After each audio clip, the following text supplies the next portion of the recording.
Welcome. This is Dr. Shiva Ayyadurai. We're going to be talking about a very important compound called quercetin. You can see quercetin is found in many fruits, vegetables. Quercetin is actually ionophore. It supports the increases the bioavailability of zinc. But first of all, what's important to understand is quercetin is a bioflavonoid. And when you study bioflavonoids, you find out these bioflavonoids are in fresh fruits and vegetables and all sorts of dosages. But bioflavonoids, when you can really focus on those extracts, have very powerful effects. So again, hesperidin is a bioflavonoid, right? So bioflavonoids do not get the respect they deserve, but they have a profound value to our body. This way, when people say eat fruits and vegetables, we're talking about actually consuming those bioflavonoids. So let's talk about that. So this is a structure of quercetin. You notice it's got a bunch of helices here, 1, 2, 3. Oh, this one has 2 OH groups. Again, 2 OH groups. So these are sort of mirrored over here. And then you have this other internal group here with the double bond O and an OH. But quercetin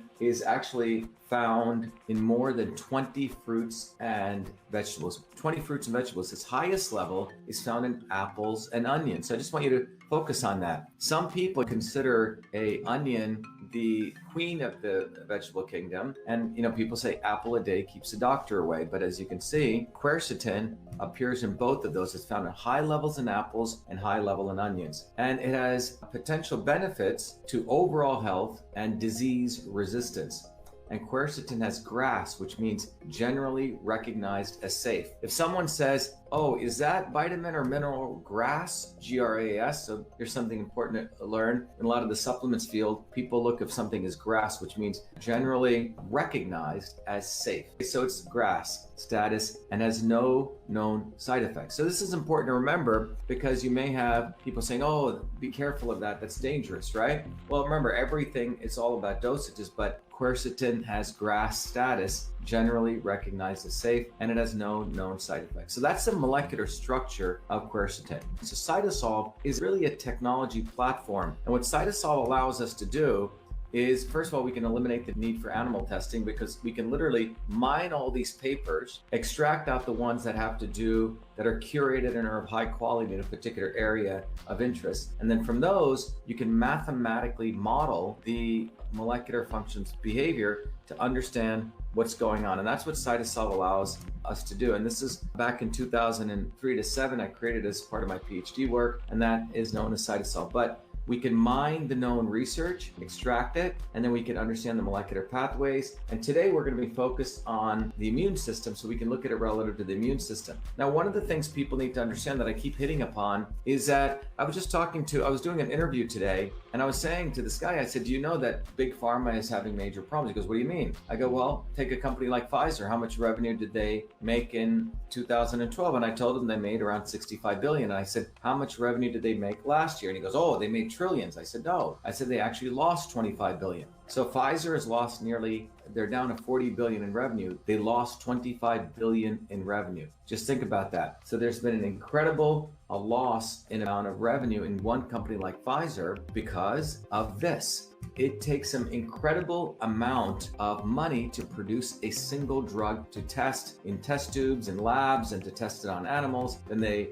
go to phase 1, phase 2, phase 3. These are human trials. Well, 13 years. And what's happening is they spent a lot of money to take a product through this process, a lot of money, a lot of R&D. But guess what? The FDA, that's that purple line, is not approving their products because of the side effects. So this is what's going on right now in the world. Pharma companies are failing because of the inability of their innovation process really to be able to handle the fact that the products that they're producing are not viable because even the FDA is not allowing it. That's why that graph is important. So just sort of take a mental mind map of that graph and you'll see they spend more and more money, less and less products are coming out of this process. Now, again, for those of you who we know right now unfortunately, some of these social media sites, you have to validate everything and you have to prove everything, or they are arbitrary, or they're arbitrary anyway, even if you can validate it. But an important thing to understand is when we look at quercetin, we're looking at the actual, if you go to PubMed, which is the National Library of Medicine's site where they store every research paper includes most of them that are done in medicine. And what you can see here is when you go and type in quercetin, you will find there are nearly 20,971 research articles referring to quercetin, 275 clinical trials, and it's been studied for over 73 years of scientific research are out there. 73 years of scientific research. This little graph, I don't know if you can notice, you can see in the last 30 years, there's been explosive research in quercetin. Again, it's a bioflavonoid and quite a number of research, 21,000 articles. So how would you go through 21,000 research articles? So that's why one of the capabilities that I did for my PhD work coming out of my MIT work was the ability to really look at those research papers, mine them, figure out what are the valuable ones, so you can build a much more systems-based understanding. I wanted to let you know that we use the technology here. We've helped many, many companies over the last 16 years, a lot of smart, innovative companies, but we decided with all the mathematical models we've created, why don't we try to use this to compute the best product we could think of from the science out there for reducing pain and inflammation, pain and discomfort. And that resulted in us creating MV25 using cytosol. We're gonna have more products that are gonna be coming, but let me just show you what MV25 is about for those of you who haven't heard about it. But this is using cytosol in a beneficial way, not to just do research, but find combination therapies. Hi, I'm Barbara Ann. My hands would cramp up so that I couldn't hold cards or knit or crochet, and they would go like that. And I'd have to use this when I played cards with my grandkids. And I started taking that MV25. After a bit, I was able to hold cards in my hand, very, very little cramping, hardly at all anymore. MV25. Hi, my name is Sandy. I'm a Taekwondo instructor. I tore my ACL during Taekwondo. I had a lot of pain and limited mobility. I've been taking the MV25 for about 6 months now. After the first week, I noticed a big difference. After the second week, almost literally no pain. My name is Jeremy, and I suffer from a lower back problem. Hurt my back at work years ago, and I can go to the chiropractor, do all kinds of different things, and nothing seems to help. And I decided to try MV25. I didn't notice a difference immediately, but within a few days, the pain went away, and it stayed away. I've continued to take it, and even when I do things that I shouldn't do, it seems to go away a lot quicker than it ever did before. It's clean food certified. It's made in the US. If you go to vashiva.com, right on the shop, you'll click there, or you can go right to mv25.life, either way. And then from there, you can click on the bottle and you can order. Please take advantage of it because first of all, it's going to help you. It's going to help our movement, and it really supports the fact that we want to take science-based approaches to natural products. So quercetin. Quercetin is a phenolic compound also. That's what these bioflavonoids are. And it's the richest component of dietary phenolic compounds, okay? And it exerts its medicinal benefits from two very important ways that it works. One is through its antioxidant properties and its anti-inflammatory properties. And quercetin and its derivatives represent 90% of the phenolic compounds in onions. I did a whole talk on onions, why onion makes onions cry, that was called. But the key thing to understand is that 90% of onions have a quercetin and its derivatives. So that's a very, very important takeaway from this in terms of understanding one of the big sources of quercetin. But the other thing is it has antioxidant properties and anti-inflammatories. What does antioxidant mean? As you age, your body rusts, right? As you're under stress, if you're exposed to pollution, your body produces what's called reactive oxygen species, oxidizing agents. And quercetin goes up and eats all that up. Antioxidizing agents, so it's like cleaning up the rust. So that's antioxidant. Anti-inflammatories, look, if you accidentally hit your hand with a hammer, God forbid that happens,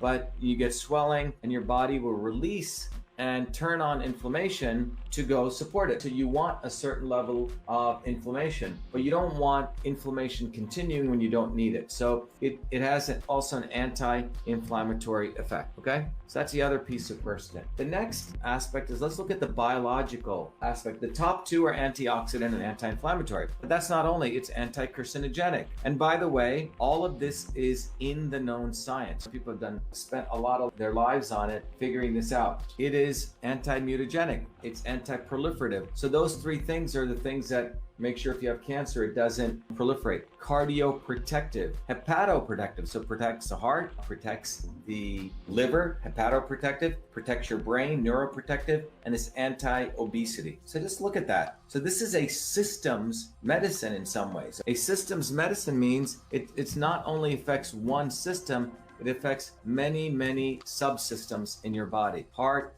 brain, as well as liver. In Chinese medicine, for example, liver is considered the wood element, which fuels fire element, which is heart, cardioprotective. And obviously, brain is part of the fire element. So you can see it has powerful effects on both, if you're looking from a Chinese medicine standpoint, on wood as well as the fire element. So there we go. So it has many different biological effects. Let's look at the health benefits. Well, the health benefits are many areas of your body: skin health, brain health, joint health, liver health, cardiovascular health, immune health, which we'll focus on today, reproductive health, and metabolism. That's why it's anti-obesity, because it supports metabolism. So how does the immune system work? Well, quick education for some of you, maybe review, but the immune system is a very complex system of systems. It's not just only one thing. The immune system has the innate immune system. It has the adaptive immune system. It's got many other systems. Unfortunately, the conventional medicine only focused on two of those, the innate and the adaptive.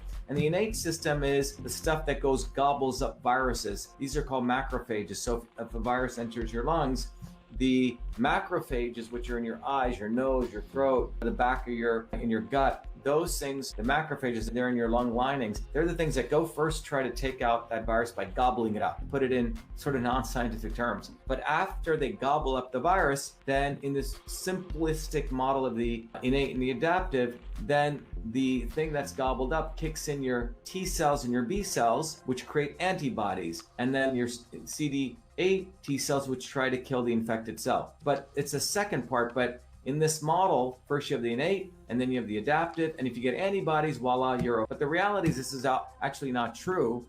It's not the whole picture. The reality is your body's immune system is far more complex. It involves the interferon system. It involves a microbiome. It involves a virome. It involves a neural system, the gut-brain axis. In fact, this is what I presented at the National Science Foundation, where I was asked to give one of the prestige lectures a couple of years ago. So you can see that the immune system is far more complex, and it involves things like interferons, which stand between the innate and the adaptive. And the interferons look like these chemical structures on the left. For example, there's many interferons, interferon alpha and beta. They're virtually present in every cell in your body, and they're the first defense, and they are the things that create the antiviral environment. So point being that independent of antibodies, related to it though, but independent, the interferon system kicks in far long before than the antibody system. And no one talks about this, but if your interferon system is working properly, guess what? Your body will automatically go activate the natural killer cells. And that's why there are people who will be asymptomatic, they won't have antibodies, they got infected by something, and they're absolutely fine because their interferon system was strong and healthy and it took it out. But the bottom line is the immune system is not just two boxes that, unfortunately, is what medical doctors learn. It's all of this system. It's an orchestra. So when you look at quercetin on immune health, it has four important things quercetin does. First of all, it upregulates, which means it supports the innate immune system. Immune cell proliferation, which means it makes sure you get strong immune cell response. Second, it modulates inflammatory cytokines, so you don't have the cytokine storm. Third, quercetin is very good for lowering allergy responses, and quercetin also acts as an ionophore for zinc. Again, all of this is recorded in the scientific evidence. So let's look at it modulates the innate immune system. So quercetin, for example, you have things called natural killer cells, NK cells. Natural killer cells are the things that take out microbes, bacteria, antiviruses, and fungi. And quercetin supports your innate immune system to promote the proliferation of innate immune cells, such as anti-infection CD16 natural killer cells. And that supports the proliferation, of innate immune cell, leads to antimicrobial effect, antibacterial, antiviral, and antifungal. So the key takeaway here is that quercetin supports the upregulation of these natural killer cells, and those natural killer cells have a multi-part effect: antimicrobial, antiviral, antibacterial, and antifungal. So please consider that quercetin downstream, quercetin's effect here downstream has all these effects because it upregulates these natural killer cells. That's first. Number two, it modulates the inflammatory cytokines. As many of you know, as any scientist knows who really knows the immune system, is that it's not the virus that comes and eats your body up. It's the fact that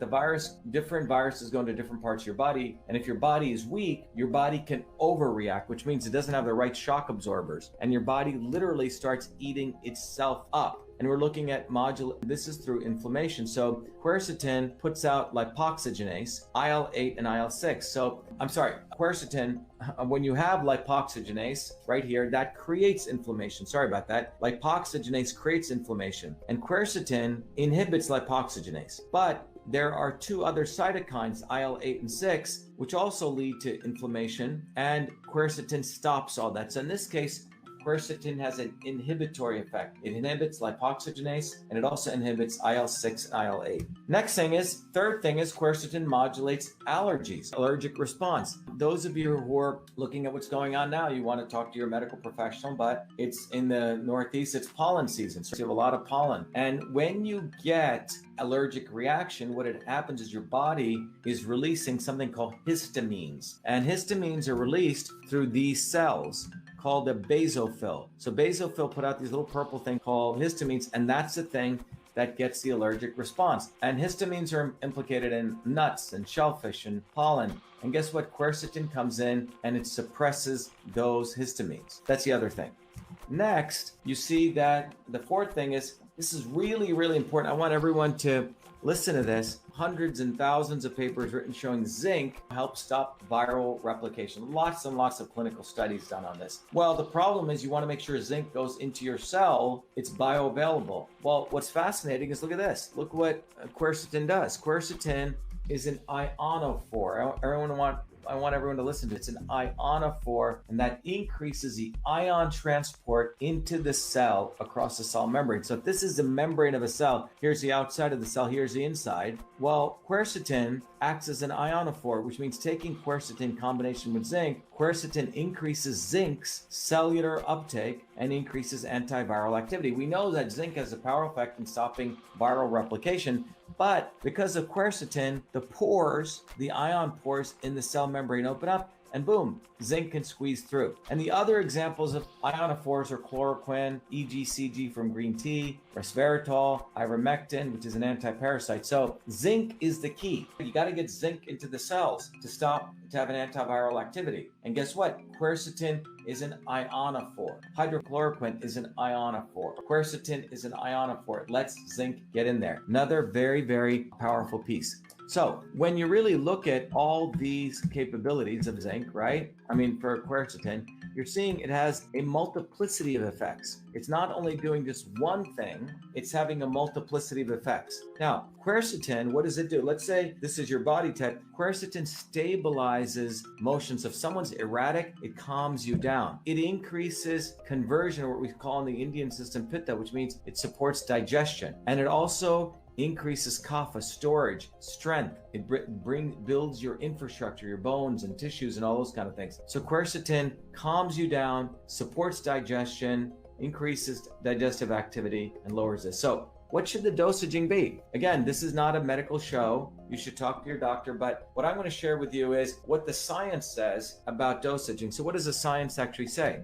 Well, the science says a maintenance dose is around 500 milligrams. By the way, if you look at most of the pills, they're about 500 milligrams. Quercetin for hypertension, which means high blood pressure, according to Edwards et al., about 750 milligrams. And the dose for exercise performance is, again, that maintenance dose, about 500. So 500 is a good maintenance dose, but it'll also support exercise performance. All right.